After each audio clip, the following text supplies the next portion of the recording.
ദൈവ തിരുനാമത്തിന് മഹത്വമുണ്ടാവട്ടെ. Bible reading പ്രോഗ്രാമിൽ സംബന്ധിക്കുന്ന ഏവർക്കും കർത്തൃനാമത്തിൽ സ്നേഹവന്ദനം. പുറപ്പാട് പുസ്തകം 19-ാം അധ്യായം നമ്മളിന്ന് വായിക്കുന്നു. 18-ാം അധ്യായത്തിൽ മോശയുടെ അമ്മായിപ്പനായ യിത്രോവ് മോശയുടെ 2 മക്കളെയും ഭാര്യയും കൂട്ടി മോശയുടെ അടുത്ത് വരുന്നതും അദ്ദേഹത്തിൻ്റെ ഉപദേശപ്രകാരം മോശ ന്യായാധിപന്മാരെ അവിടെ നിയമിക്കുന്നത് നമ്മൾ കണ്ടു. 19-ാം അധ്യായത്തിൽ നമ്മൾ വായിക്കുന്നത് യഹോവയായ ദൈവം മോശ മുഖാന്തരം ന്യായപ്രമാണം ഇസ്രായേൽ ജനത്തിന് നൽകുവാനുള്ള ക്രമീകരണം ചെയ്യുന്നതാണ്. രഫിദീമിൽ നിന്ന് അവർ യാത്ര പുറപ്പെട്ട് 3-ാം മാസം 1-ാം തീയതി അവർ സീനായി മരുഭൂമിയിൽ എത്തിച്ചേരുന്നു. അവിടെ വെച്ച് യഹോവയായ ദൈവം മോശയോട് പറഞ്ഞു, നീ ജനത്തോട് പറയണം, ഞാൻ എങ്ങനെയാണ് അത്ഭുതകരമായി നിങ്ങളെ വഴി നടത്തിക്കൊണ്ട് വന്നത്. കഴുകൻ്റെ ചിറകിൻ്റെ കീഴിൽ നിങ്ങളെ സംരക്ഷിക്കുന്ന പോലെ ഞാൻ നിങ്ങളെ സംരക്ഷിച്ചു. വലിയ സംരക്ഷണത്തിൻ്റെ പ്രതീകമായി ഉപയോഗിച്ചിരുന്ന ഒരു പ്രതീകമാണ് കഴുകൻ്റെ ചിറക് എന്ന് പറയുന്നത്. അപ്രകാരം അവരെ അവിടുന്ന് വഴി നടത്തിക്കൊണ്ടുവന്നു. ചെങ്കടലിനെ ഭാഗിച്ച് അവരെ വഴി നടത്തി. മാറായിലെ ആ കയ്പുള്ള വെള്ളത്തെ മധുരമുള്ളതാക്കി തീർത്തു കൊടുത്തു. അതുപോലെ തന്നെ പാറയിൽ നിന്ന് വെള്ളം അവർക്ക് കൊടുത്തു. മന്നായും കാടൽ പക്ഷിയും അവർക്ക് കൊടുത്തു. അങ്ങനെ അത്ഭുതകരമായി വഴി നടത്തിയതായ കാര്യങ്ങളൊക്കെയും നീ ജനത്തോട് നീ പറയണം. അതിനുശേഷം പറഞ്ഞു, ഞാനിനി നിങ്ങൾക്ക് ന്യായപ്രമാണം നൽകാൻ പോവുകയാണ്. ആ ന്യായപ്രമാണം നിങ്ങൾ അനുസരിക്കുമെങ്കിൽ നിങ്ങൾ എനിക്ക് വിശുദ്ധ ജനവും പുരോഹിത വർഗവും ആയിരിക്കും. വിശുദ്ധ ജനവും പുരോഹിത വർഗവുമായിരിക്കുമെന്ന് യഹോവയായ ദൈവം മോശ മുഖാന്തരം ഇവിടെ അരുളി ചെയ്യുകയാണ്. ഈ ന്യായപ്രമാണം എന്ന് പറയുന്നത് ഏതാണ് നീതി, ഏതാണ് അനീതി, ഏതാണ് സത്യം, എന്താണ് പ്രവർത്തിക്കേണ്ടത്, പ്രവർത്തിക്കാൻ പാടില്ല എന്നുള്ളതിന് ഒരു വ്യക്തത ഇസ്രായേൽ ജനത്തിൽ ലഭിക്കുന്നതിന് വേണ്ടിയിട്ടാണ്.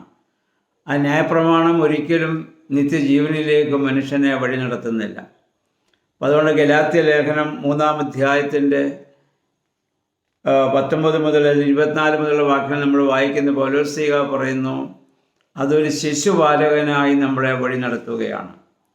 ഒരു ശിശുപാലകൻ, ഒരു ദാസൻ യജമാനൻ്റെ മകനെ വഴി നടത്തുന്നത് പോലെ, അവനെ വളർത്തുന്നത് പോലെ അത് നമ്മളെ സത്യത്തിലേക്ക്, കൃപയാലുള്ള രക്ഷയിലേക്ക് വഴി നടത്തുന്നതിന് വേണ്ടിയിട്ടാണ് ആ ന്യായപ്രമാണം ഇപ്പോൾ ഇസ്രായേൽ ജനത്തിന് അത് നൽകുന്നത്.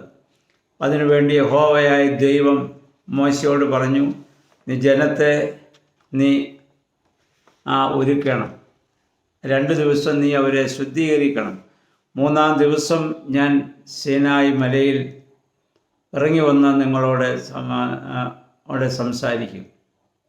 അങ്ങനെ മോശയുടെ കൽപ്പന പ്രകാരം ഇസ്രായേൽ ജനം അവരെ തന്നെ അവിടെ ഒരുക്കുകയാണ്, ശുദ്ധീകരിക്കുകയാണ്.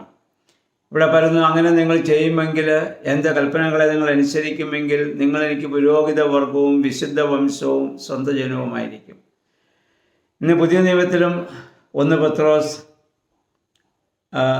ലേഖനത്തിൽ 1 പത്രോസ് 2:9 പത്രോസ്ലീഹ നമ്മെ ഓർമ്മപ്പെടുത്തുന്നു, നിങ്ങളോ അന്ധകാരത്തിൽ നിന്ന് തൻ്റെ അത്ഭുത പ്രകാശത്തിലേക്ക് നിങ്ങളെ വിളിച്ചവൻ്റെ സൽഗുണങ്ങളെ ഘോഷിപ്പാൻ തക്കവണ്ണം തിരഞ്ഞെടുക്കപ്പെട്ട ജാതിയും രാജകീയ പുരോഹിത വർഗവും വിശുദ്ധ വംശവും സ്വന്തം ജനവുമാകുന്നു.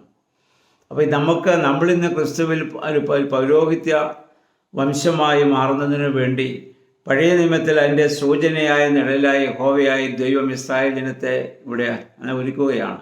മോശയോട് പറയുന്നത്, നീ യാക്കോബിൻ്റെ ഗ്രഹത്തോട് പറയണം. യാക്കോബിൻ്റെ ഗ്രഹം എന്നിവിടെ ഉദ്ദേശിക്കുന്നത് ഇസ്രായേൽ ജനത്തെക്കുറിച്ചാണ്. അപ്പോൾ അവരെ തന്നെ ശുദ്ധീകരിക്കാൻ വേണ്ടി നീ അവരോട് ആവശ്യപ്പെടണം. അപ്പോൾ അതായത് ന്യായപ്രമാണം ലഭിക്കുന്നതിന് മുൻപ് ആ ജനം പറഞ്ഞു, മോശ പറഞ്ഞപ്പോൾ പറഞ്ഞു, ഞങ്ങൾ യഹോവയെ അനുസരിക്കും. ന്യായപ്രമാണം ലഭിക്കുന്നതിന് മുൻപ് തന്നെ അവർ മോശയോട് പറഞ്ഞു, യഹോവ അങ്ങനെ നിയമം തന്നാൽ ഞങ്ങൾ അത് അനുസരിച്ച് ജീവിച്ചുകൊള്ളാമെന്ന് പറയും. നമുക്കറിയാം, പിന്നീട് 1500 വർഷത്തോളം ജനം ശ്രമിച്ചിട്ടും ആർക്കും അത് പൂർണ്ണമായി അനുസരിക്കാൻ സാധിച്ചില്ല. അതുകൊണ്ടാണ് പൗലോസ്ലീഹ പറഞ്ഞ ന്യായപ്രമാണത്താൽ ഒരു ജഡവും നീതീകരിക്കപ്പെട്ടില്ല. അതുകൊണ്ട് കൃപയാലുള്ള രക്ഷ നമ്മുടെ കർത്താവ് കൊണ്ടുവരേണ്ടി വന്നു. ന്യായപ്രമാണത്തിൻ്റെ പ്രശ്നം അത് ശരീരത്തിൽ ജീവിച്ചിരിക്കുമ്പോൾ, അല്ലെങ്കിൽ ശരീരത്തിന് വേണ്ടി, ഭൂമിയിലെ ജീവിതത്തിന് വേണ്ടി ഒക്കെ അവർ ചെയ്യേണ്ടതായ ചില കാര്യങ്ങളാണ്. ഒന്ന്, ന്യായപ്രമാണത്തിൻ്റെ പ്രശ്നം, ഇപ്പോൾ 10 കൽപ്പനകളിൽ 10 കൽപ്പനകളും നമ്മൾ ഇന്നലെ വരെ പാലിച്ചു. അതിൽ ഒന്ന് ഇന്ന് ഞാൻ ലംഘിച്ചാൽ ഇന്നലെ വരെ 10ഉം പാലിച്ചത് വെറുതെ ആയിപ്പോകും. അപ്പം അതുകൊണ്ട് കൃപയാലുള്ള രക്ഷ കൊണ്ടുവന്നു. ആ കൃപയാലുള്ള രക്ഷ പ്രവൃത്തിയാലുള്ള നീതീകരണമല്ല, ദൈവത്തിൻ്റെ കൃപയാലുള്ള രക്ഷയാണ്. ആ വലിയ കൃപയുടെ അടയാളമായി, അല്ലെങ്കിൽ അതിൻ്റെ ഫലമായിട്ടാണ് നമ്മൾ നന്മ പ്രവർത്തികളെ നമ്മൾ ചെയ്യുക. അല്ലാതെ നന്മ പ്രവർത്തികൾ മാത്രം പ്രവർത്തിച്ച് ആർക്കും സ്വർഗത്തിൽ പോകുവാൻ സാധിക്കത്തില്ല. ഞാൻ രക്ഷിക്കപ്പെട്ട വ്യക്തിയാണ്, ക്രിസ്തുവിലായിരിക്കുന്ന വ്യക്തിയാണ്, പരിശുദ്ധാത്മാവിനാൽ നയിക്കപ്പെടുന്ന വ്യക്തിയാണ്, അതുകൊണ്ട് എനിക്ക് നന്മ മാത്രമേ ചെയ്യാൻ സാധിക്കുകയുള്ളൂ എന്ന ബോധ്യത്തിൽ നിന്നാണ് പുതിയ നിയമത്തിൽ നമ്മൾ നന്മകൾ ചെയ്യുന്നത്.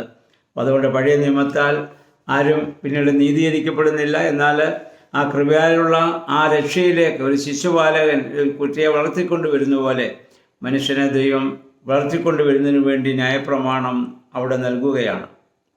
എന്നിട്ട് പറഞ്ഞു, ഞാൻ 3-ാം ദിവസം പർവ്വതത്തിൽ ഇറങ്ങി വരും. അപ്പോൾ ജനമാകട്ടെ മൃഗമാകട്ടെ ഒന്നും അതിനെ സ്പർശിക്കാൻ പാടില്ല. മോശ മാത്രം പർവ്വത മുകളിലേക്ക് കയറി വരണം, മറ്റാരും അവിടെ വരാൻ പാടില്ല. കാരണം അതിനെ സ്പർശിക്കുന്നവനെ ഒക്കെയും കല്ലെറിഞ്ഞോ അമ്പെയ്തോ കൊന്നു കളയണമെന്നാണ് യഹോവയായ ദൈവം ഇവിടെ പറയുക. കാരണം ദൈവത്തിൻ്റെ വിശുദ്ധി അത്രമാത്രം വലുതാണ്. പുതിയ നിയമത്തിൽ നമുക്കറിയാം, വിശുദ്ധി ശരീരത്തിൻ്റെ പുറത്തേക്കാൾ ഉപരിയായി. ഇവിടെ അവർ ശരീരം കഴുകി, വസ്ത്രം കഴുകി, അവർ ശുദ്ധീകരണം. എന്നാൽ പുതിയ നിയമത്തിൽ നമ്മുടെ കർത്താവ് ഒരു വിശുദ്ധിയെ ആവശ്യപ്പെട്ടുള്ളൂ, അത് ഹൃദയത്തിൻ്റെ വിശുദ്ധിയാണ്. കർത്താവ് പറഞ്ഞ ഹൃദയവിശുദ്ധിയുള്ളവർ ഭാഗ്യവാന്മാർ, അവർ ദൈവത്തെ കാണുമെന്നാണ്. പഴയ നിയമത്തിലെല്ലാം ശരീരത്തിൻ്റെ പുറത്തുള്ള വിശുദ്ധിയാണ് കൂടുതൽ ആവശ്യപ്പെടുക. ലേവ്യ പുസ്തകം 15-ാം അധ്യായത്തിൽ നമ്മൾ ഇനി കാണും. അവിടെ പറയുന്നതാണ്, സെമൺ ഇജാക്കുലേഷൻ സംഭവിച്ച പുരുഷനും മെൻസ്ട്രേഷൻ പീരീഡിലുള്ള സ്ത്രീയും അവർ രണ്ടുപേരും അശുദ്ധരാണ്, അപൂർണരാണ്. ശുദ്ധീകരണ പ്രക്രിയകൾ, പാപപരിഹാര ബലികൾ ഒക്കെ അവർ ചെയ്യേണ്ടതായ ഒരു സാഹചര്യം വരുന്നുണ്ട്. എന്നാൽ പുതിയ നിയമത്തിൽ കർത്താവ് ശരീരത്തിൻ്റെ വിശുദ്ധിയേക്കാൾ ആവശ്യപ്പെട്ടത് ഹൃദയത്തിൻ്റെ വിശുദ്ധിയാണ്. എല്ലാ പാപങ്ങളും നമ്മൾ ചിന്തിക്കുകയും നിരൂപിക്കുകയും കൂട്ടിവയ്ക്കുകയും ചെയ്യുന്ന നമ്മുടെ മനസ്സിലാണല്ലോ. അതുകൊണ്ടാണ് പുതിയ നിയമത്തിൽ അല്ലെങ്കിൽ ഹൃദയത്തിൻ്റെ വിശുദ്ധി കർത്താവ് ആവശ്യപ്പെടാനുള്ള കാരണം ഇതാണ്. എന്നിട്ട് നമുക്കത് ഇതിനൊരു 16-ാം വാക്യത്തിൽ നമ്മൾ കാണുന്നു, ഇടിമുഴക്കവും മിന്നലും അല്ലെങ്കിൽ ഗംഭീരമായ കാഹളധ്വനിയും അവിടെ ഉണ്ടായി എന്നുള്ളതാണ്. അപ്പോൾ അതാരും അവിടെ ആർട്ടിഫിഷ്യലായിട്ട് ഉണ്ടാക്കിയതല്ല, ദൈവത്തിൻ്റെ സാന്നിധ്യം ഉണ്ടായപ്പോൾ ഉണ്ടായ അനുഭവം. ഇതാണ് പുതിയ നിയമത്തിൽ പെന്തിക്കോസ്തുടെ ദിവസത്തിൽ അപ്പോസ്തലപ്രവൃത്തി 2-ാം അധ്യായം നമ്മൾ വായിക്കുന്നു, പരിശുദ്ധാത്മാവ് സ്ഥിരവാസത്തിനായ സിംഹന്മാരും ഇറങ്ങി ആവശ്യിച്ചപ്പോൾ അവിടെ വലിയ ഭൂമി ഉരുക്കവും ഭാഷാപരവും വലിയ ഒരു സംഭവം അവിടെ ഉണ്ടാവുകയാണ്. അതാരും മനുഷ്യനുണ്ടാക്കുന്നതല്ല, ദൈവത്തിൻ്റെതാണ്. 3-ാം ദിവസം നമ്മൾ വായിക്കുന്നു, യഹോവയായ ദൈവം ആ പർവ്വതത്തിൽ അവിടെ ഇറങ്ങി വരികയാണ്. ആ സമയത്ത് വലിയ കാഹളധ്വനിയും ഒക്കെ കാണുന്നു. പർവ്വതം ഇങ്ങനെ പുകയുന്നതായിട്ട് മാത്രമാണ് ജനം കാണുക. കാരണം ദൈവം അഗ്നിയാണ്. അഗ്നി പരിശുദ്ധാത്മാവിനെയാണ് ഇത് സൂചിപ്പിക്കുന്നത്. ആ അഗ്നിയിൽ യഹോവയായ ദൈവം ആദ്യം മോശയെ വിളിച്ച് നമുക്കറിയാം, അഗ്നിയിൽ മുൾപ്പടർപ്പിന്മേൽ യഹോവയായ ദൈവം മോശയോട് സംസാരിച്ച് നമ്മൾ കാണും. ദൈവം അഗ്നിയാണ്. ആ അഗ്നിയായിരിക്കുന്ന ദൈവം ആ പർവ്വതമുകളിൽ ഇറങ്ങി വന്ന് മോശയോട് സംസാരിക്കുന്നതായ ഭാഗങ്ങളാണ് നമ്മളിവിടെ കാണുവാൻ സാധിക്കുന്നത്.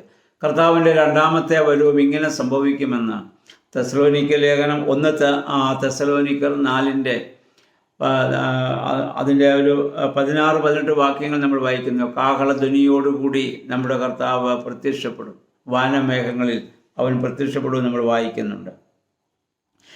വെളിപാട് പുസ്തകത്തിൽ പറയുന്ന വലിയ പെരുവെള്ളത്തിൻ്റെ ആ ഇരച്ചിൽ പോലെ അവൻ്റെ സാന്നിധ്യം ഉണ്ടാകുമെന്നാണ്. അപ്പോൾ ഇവിടെ യഹോവയായ ദൈവം സീനായി ആ പർവ്വതത്തിൽ ഇറങ്ങി വരുന്നതായി നമ്മൾ കാണുന്നുണ്ട്. എന്നിട്ട് ദൈവം ഈ മോശയെ ആ പർവ്വതമുകളിലേക്ക് വിളിച്ച് ആനയിക്കുകയാണ്. ഭൂമിയിൽ നിന്ന് ഉയരത്തിലേക്ക് അല്ലെങ്കിൽ പാപസംബന്ധമായ അവസ്ഥയിൽ നിന്ന് വിശുദ്ധിയിലേക്ക് ദൈവം മോശയെ വിളിച്ചു കയറ്റുന്ന ആ ഒരു അനുഭവം നമുക്കിവിടെ കാണുവാൻ സാധിക്കുന്നുണ്ട്. അതിന് 22-ാം വാക്യത്തിൽ പറയുന്നു, പുരോഹിതന്മാരും സ്വയം അവരെ ശുദ്ധീകരിക്കുകയും ഒക്കെ ചെയ്യണമെന്ന് പറഞ്ഞ് അവരോടുള്ള പ്രത്യേകമായ ആഹ്വാനം യഹോവ നൽകുന്നത് നമ്മൾ കാണുന്നുണ്ട്. ഇനി 20-ാം അധ്യായത്തിലാണ് യഹോവയായ ദൈവം ന്യായപ്രമാണം ജനത്തിന് നൽകുന്നത് നമുക്ക് കാണാൻ സാധിക്കുന്നത്. ഇവിടെ മോശയോട് പറഞ്ഞ്, നീയും അഹ്റോനും മാത്രം പർവ്വത മുകളിലേക്ക് കയറി വരിക, മറ്റൊരു മനുഷ്യരും അവിടെ കയറുവാൻ സാധ്യമല്ല. കാരണം ദൈവം അത്രമാത്രം വിശുദ്ധി നിറഞ്ഞവനാണ്. ആ ദൈവത്തെ ഭയപ്പെട്ടുകൊണ്ട് ആ ദൈവസന്നിധിയിൽ നമ്മെ തന്നെ പൂർണ്ണമായി സമർപ്പിച്ച് ജീവിക്കുവാൻ നമുക്ക് ഇടയായിട്ട് തീരണം. അതുകൊണ്ട് ഇതൊക്കെയും പുതിയ നിയമത്തിലേക്ക് നമ്മളെ വഴി നടത്തുന്ന അതിൻ്റെ സൂചനയായി നിഴലായി ഈ പഴയ നിയമത്തിലെ ഓരോ സംഭവങ്ങളെയും കാണുവാനും അപ്രകാരം വായിച്ച് ധ്യാനിക്കുവാനും നമ്മെ തന്നെ ദൈവകരങ്ങളിൽ ഒരുക്കുവാനും നമുക്കിടയാകണം. ദൈവത്തിൻ്റെ പരിശുദ്ധാത്മാവ് അതിന് നമ്മെ സഹായിക്കുമാറാകട്ടെ.